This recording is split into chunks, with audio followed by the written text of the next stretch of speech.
The Honest Garage Podcast, where real shop owners tell real shop stories. Today on the Honest Garage Podcast, we're talking with a shop owner who built a diesel and diagnostics destination by doing things the opposite of the places that he used to work. Erik Rud's the owner of Big Thompson Diesel Automotive in Loveland, Colorado, a 7-bay shop at the base of the Rockies that specializes in diesel and automotive repair, with a reputation for fixing the problems other shops couldn't quite nail down. Erik has always been the Loveland kid, tearing into dirt bikes, RC car motors, and anything with an engine. After years in other shops, watching owners mistreat both employees and customers, he finally hit what he calls his last straw and opened Big Thompson Diesel Automotive about a decade and a half ago. He started in a tiny 2-bay space with nothing but his own tools and a compressor, quickly outgrew it, moved into a 3-bay shop, and today he's in a larger building that's still bursting at the seams. What makes his place stand out is the combination of deep diagnostic skill and a very intentional business philosophy. Erik pays his techs hourly with profit-based bonuses, not flat rate, because he cares more about the truck being fixed right than beating the clock. Because of that, his shop has a lot of work coming from vehicles that have already been to 2 or 3 other shops. His team is loaded up with factory-level scan tools, and Erik's the guy people call when that one weird drivability or electrical problem is driving everybody else crazy. In this episode, we're going to dig into how Erik went from frustrated employee to trusted problem solver, why he keeps his foot on the brake with growth to protect quality, and what he's learned about diagnostics, training, and taking care of people over just chasing revenue. Erik, welcome to the Honest Garage Podcast. How are you today, sir? Thank you. Doing good. How are you? I'm doing great, man. Really appreciate you taking the time to be with us on the show today. For sure. I'm gonna start with a really quick softball kind of fun question here. What's your all-time favorite car, and why does it earn that spot? Or truck, perhaps, with your business model? If it's the favorite one to work on, I love them all. Favorite one overall would be like a 77, 78 Trans Am. Okay. They're just awesome. It's the car that got me into cars, probably. I think that you're probably not alone in that regard. Yep. That era of cars, I wish they'd bring it back and not modernize it, not mess with it. Just bring it back. Just the way that it was supposed to be, so some of us younger guys can experience it the way it was. Yep. I had 3 of those cars and got rid of one, and then the other one got totaled with a drunk driver ran me off the road. So my third one sat around, and I was going to do something with it for 20 years, and finally I'm like, you know what? I'm going to give this to somebody who needs to have a project. Gave it away pretty much, and then 2 days later, one like it rolled in the shop, and I was like, man, I got to go get me another one. So another 10 years down the road, I actually bought one not too long ago, and I got some pretty cool plans for that film. So. That's awesome. When you finally have time to work on the project car. Right, yeah. Don't know if I'll ever have time, but we'll try. That kind of brings me to where we typically start on the show, which is, I know that you've been wrenching on just about anything with an engine since you were a kid. Dirt bikes, RC cars, hot rods. Paint that picture for us on the show. How did you go from being the kid in the garage or out in the dirt to finally taking the leap and opening Big Thompson Diesel Automotive? The older I get, the more I realize it's something I've been doing since I was a kid. Yeah, taking apart RC car motors. My dad told me one day, he's like, what are you doing? I'm like, I'm tearing it apart to make it go faster. And he pretty much told me I was an idiot and wasting his money. And then a little while later, I ripped it down the street, and he just shook his head. He's, I don't know how you did that, but okay, keep doing that.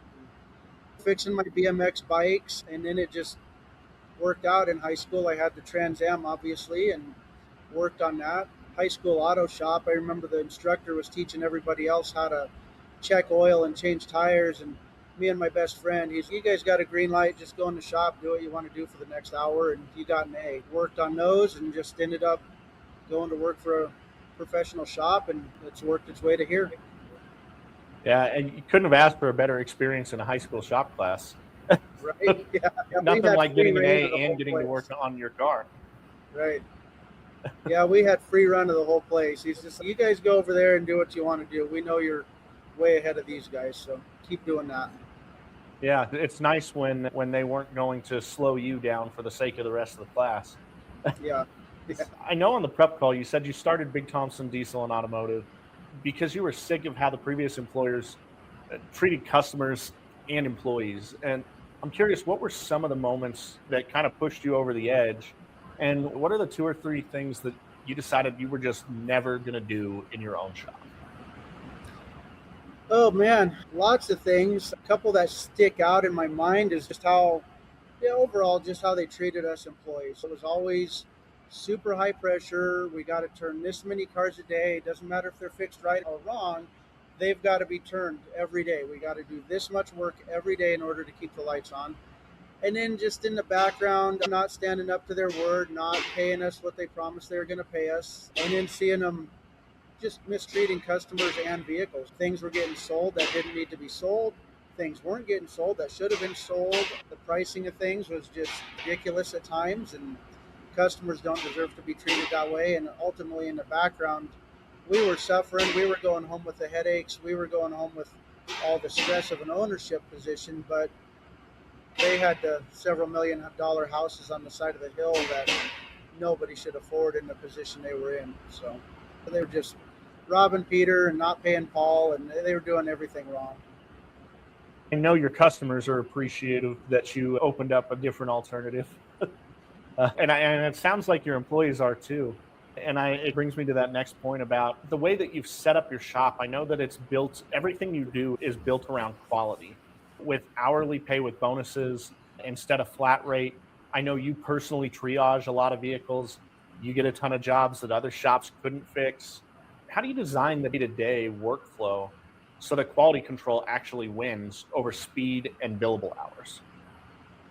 That's part of that is just not getting in over our heads, not needing to turn a certain amount of vehicles every day just to keep the lights on. I don't believe that's a good motto for anything. Live modestly and do the best job we can. My employees, all from the time I hire them until they've worked with me for years and years, all share the same feelings and goals. They've worked at these places that treat them poorly, don't give them vacation days, don't give them time off, and you show them a little respect, and the quality of work that they do goes way up.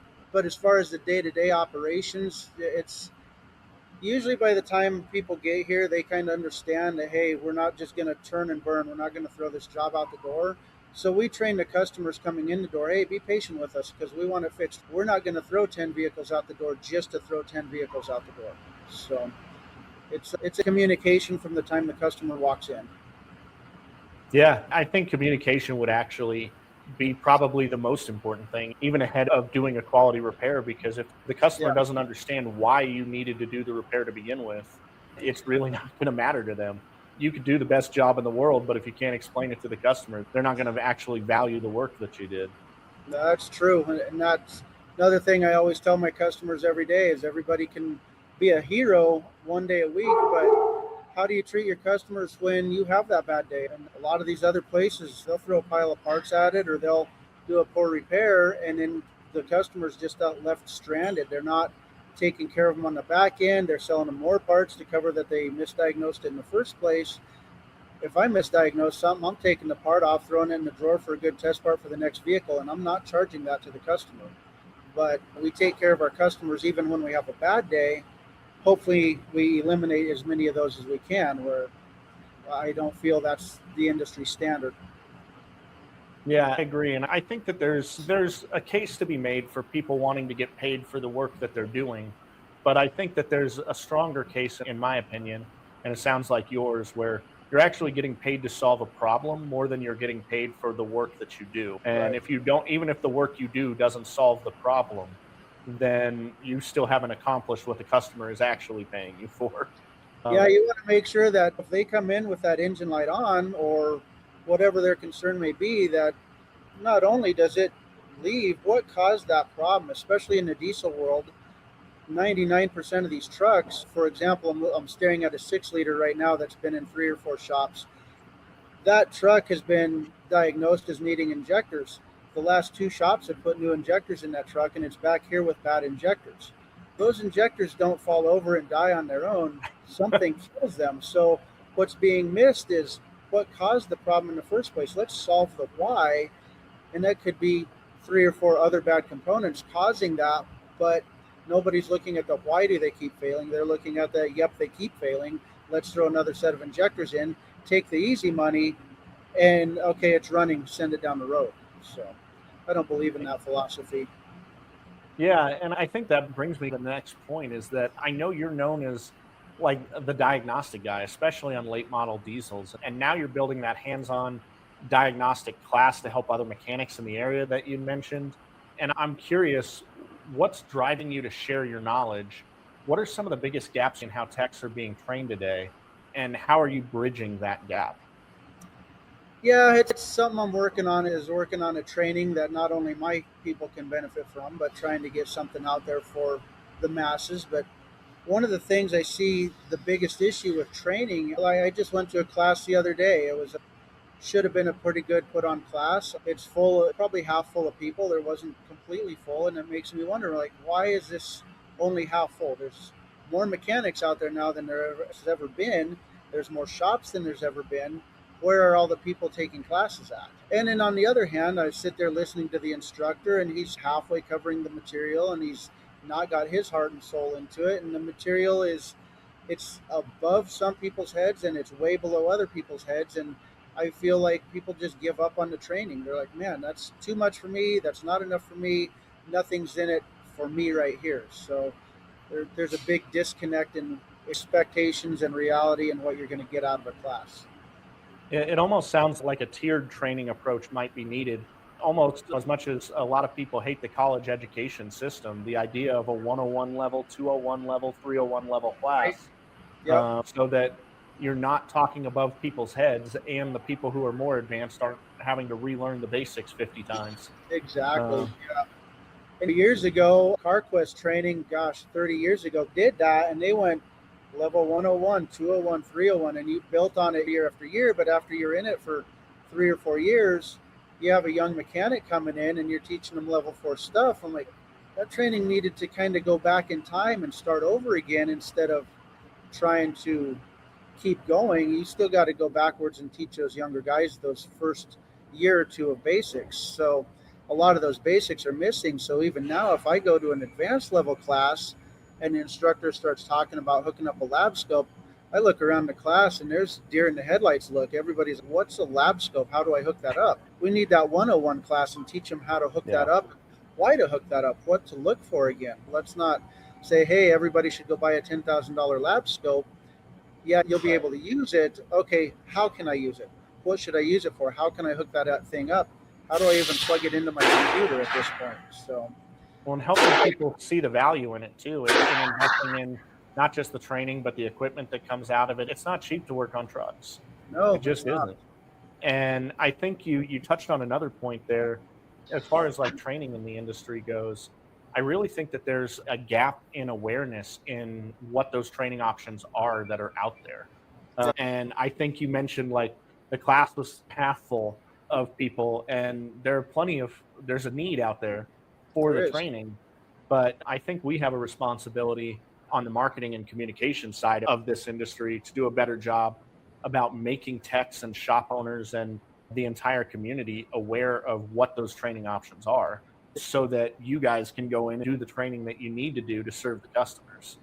So across the board, I'm really excited to see what you come up with from the training side. And I Yeah. know some of our listeners are going to be really excited to see that too. I know that there's a fear of sharing kind of the secret sauce in this industry. And the idea that we have people out there that are willing to open the books and open the trainings, so to speak, to not just their team, but to the industry is a really cool thing that I think you're looking to build. I appreciate that. I'm excited to see what that is coming down the road. Sweet. Yeah, Um, it'll be fun. It'll be totally different than what everything is. I got some really cool ideas, and I'm working on some figuring out how to bring it out. So it'll yeah. be. I know something that we talked about on the prep call was this idea of keeping your foot on the brake, so to speak, so that things don't get out of control. But at the same time, I know you've grown from a little 2 bay shop up to this 7 bay shop where you're at now. Talk me through how you balance staying small enough to protect quality, but growing big enough to actually serve the need. and walk people through who are listening about that idea of the foot on the brake. Yeah, it's just, I don't know where I came up with that, but that's kind of what it feels like, is just keep the foot on the brake. There's days this place has grown exponentially so fast that I'm just like, holy cow, I feel like a snowball rolling down the mountain, continuously getting bigger. But the foot on the brakes came from the previous shop I was at. We were a small 5-bay shop, had 3 of us guys working in the shop. Seemed like we were tripping over each other, seemed like we had way more work to do than we'd ever need to have. Customers' biggest complaint was how long it took to get in the door. But they never complained about quality. They never complained about pricing. They never complained about any of that. But they complained how long it took to get in the door. So those owners took the leap, bought this huge building, massive building. We had a dyno. We had, I don't even know how many bays we had.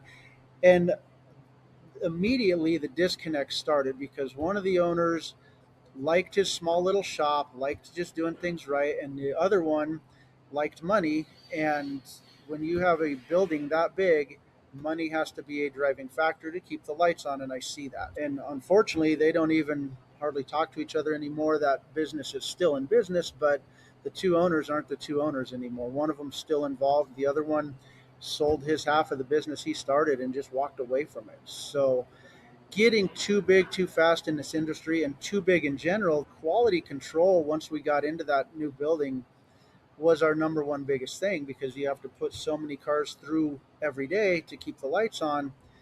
But in order to do that, you're either not following through with the diagnostic procedure, you're not selling the correct parts, you're not taking the amount of time to find a better quality part, you're just throwing parts and cars out the door as quick as possible. And that's, the industry suffers when that happens. Everybody in the industry suffers, because that's hard on mechanics, that's hard on customers, that's hard on the service writers. But there's always that one guy in the background taking all the cash home, and that's Right. not good for anybody. Tell me a little bit more about this, about the signs that you see when it is time to grow or when it is time to slow down. What are Yeah. those things that you look for personally as a shop owner that's got you, that kind of allows you to let off the brake a little bit, step back on it? Walk me through some of those things in your mind.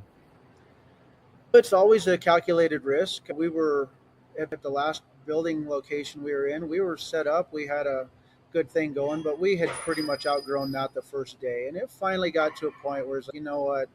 Okay, we're going to take a baby step, and we're not going to a 30,000 square foot shop. We're just going to go up a few thousand square foot and see what happens. We're going to keep it in our realm, keep it in our budget, and do it right, and not jump too far. And as I look at things now, we've slowly grown throughout this building and moved things around and put more lifts in, and everything we do is a calculated, okay, is it risk versus reward, and is it going to help us do a better job, or is it going to make it so we need to shove more vehicles through the door to keep the lights on? And everything's paid off so far, but I'm not a greedy owner. Just got done giving Christmas bonuses to the guys. I want to make sure the guys and girls are well taken care of. I don't need that huge building. Slow growth, maintained growth. If it's going to make us money, okay, great. If it's going to help us be more efficient, that's where I'm at this point. Is efficiency can be a growth in its own without expanding too big to get in too deep. Yeah, I know we live in a world now where it's even a really popular saying, right? All gas, no brake. You hear people say that all the time. And Yep. that's why your comments stood out to me about keeping your foot on the brake.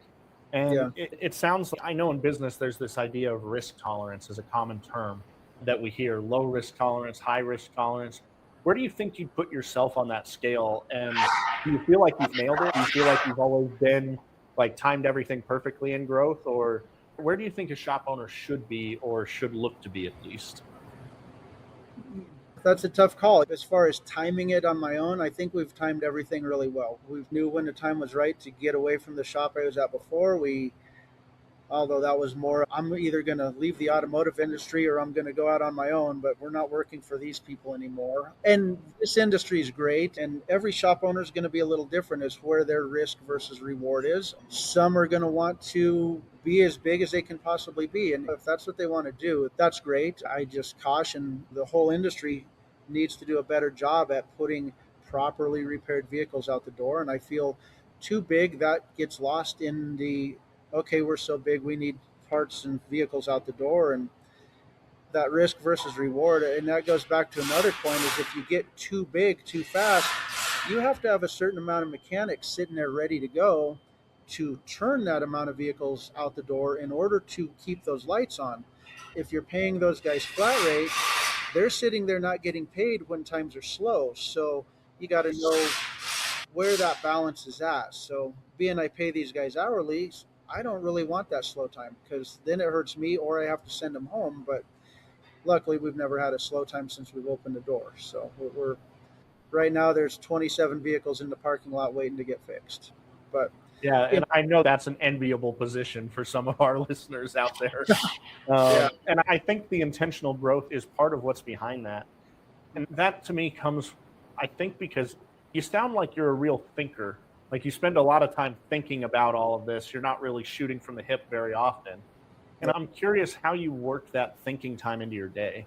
Is that something that you schedule? Is that something that just comes to you in the moment? Do you have somebody to brainstorm those ideas with? How can other people learn and be more intentional in the way that it sounds like you've been? most of that I don't schedule any time to think.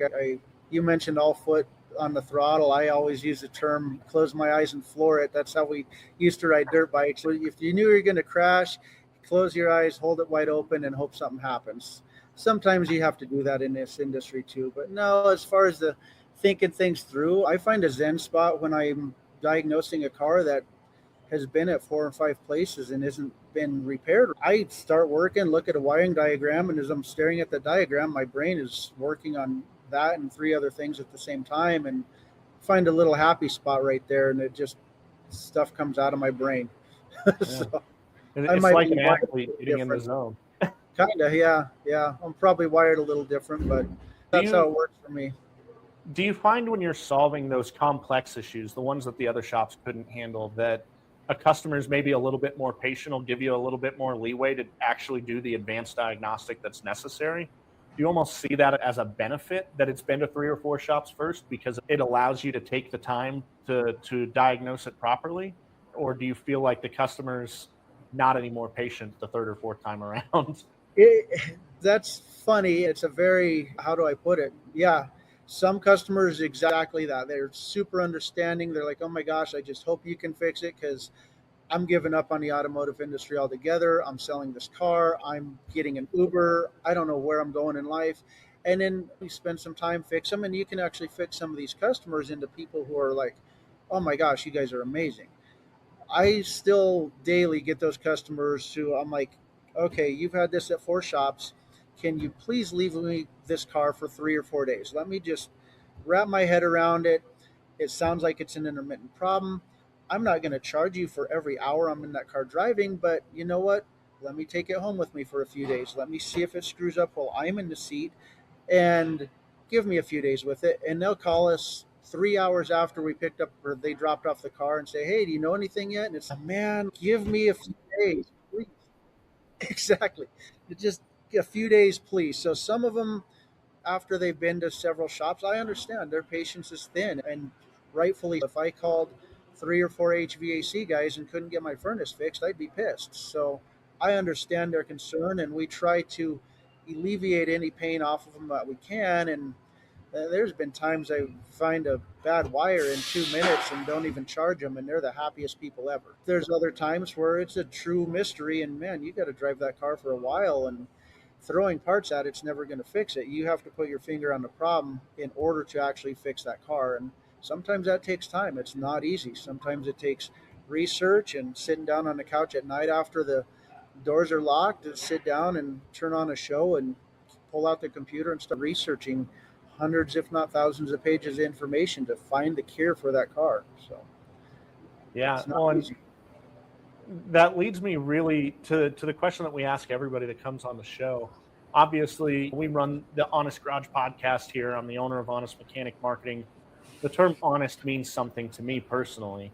And I'm curious, we ask everybody, what does the term honest mechanic or honest shop owner, honest garage, what does that mean to you? How does it show up in the way that you do business? And what would you tell people about like honesty and integrity in the industry? Yeah, that's the only thing hopefully the only thing most shop owners are after is to be honest and to try to fix things correctly. But you got to, hey, we diagnosed this car, we can't figure out what it is.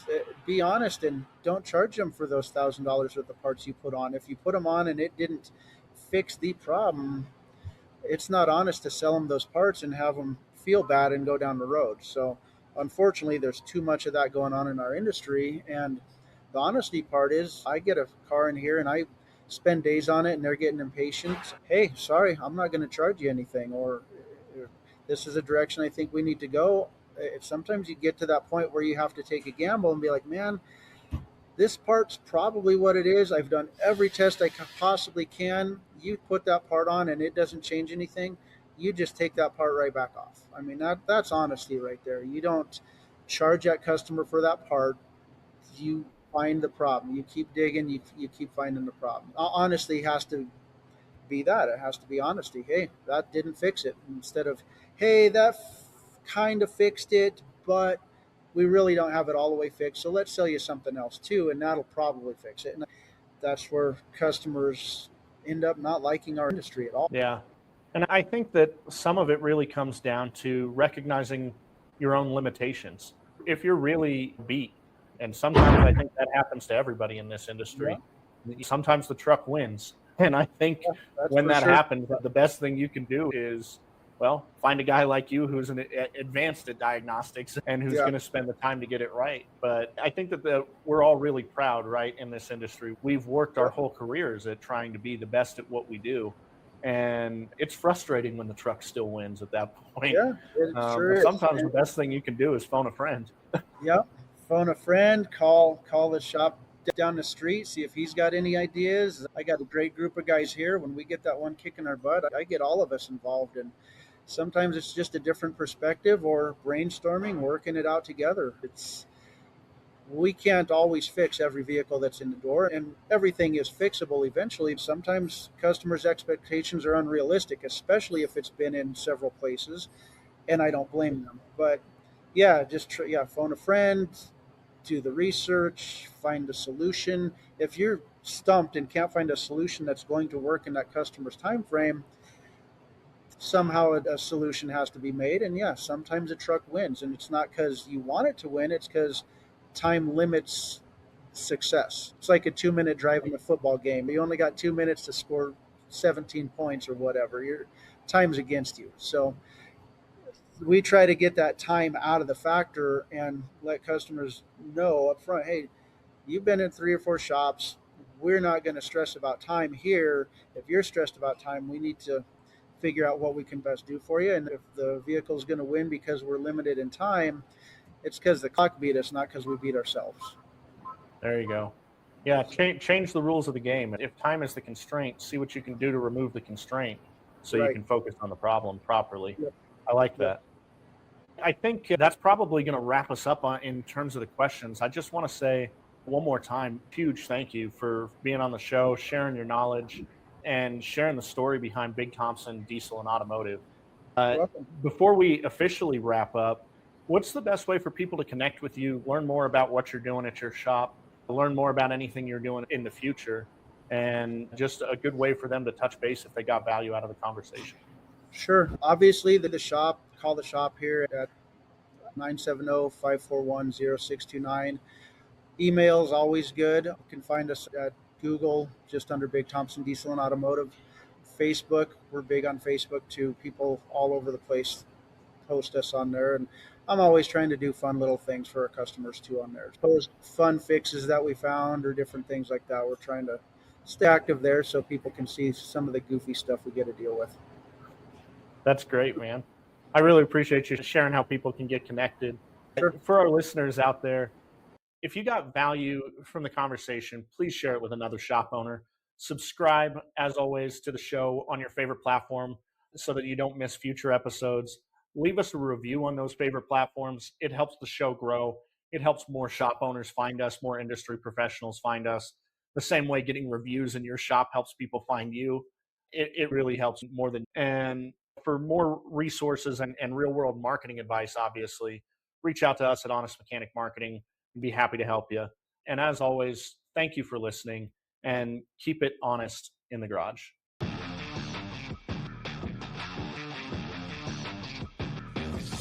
And so that's why you got to keep doing it and just keep learning. Because one thing that you may, this little white noise that you maybe heard in a video 2 years ago, maybe was the right piece of the puzzle that you have a problem with right now. Right.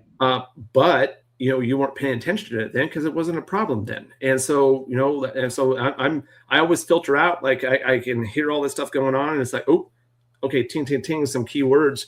I'm relating to this right now. I'm feeling this right now. And so there's so much. I mean, heck, even when I started, the everything's came so much farther away, further, advanced.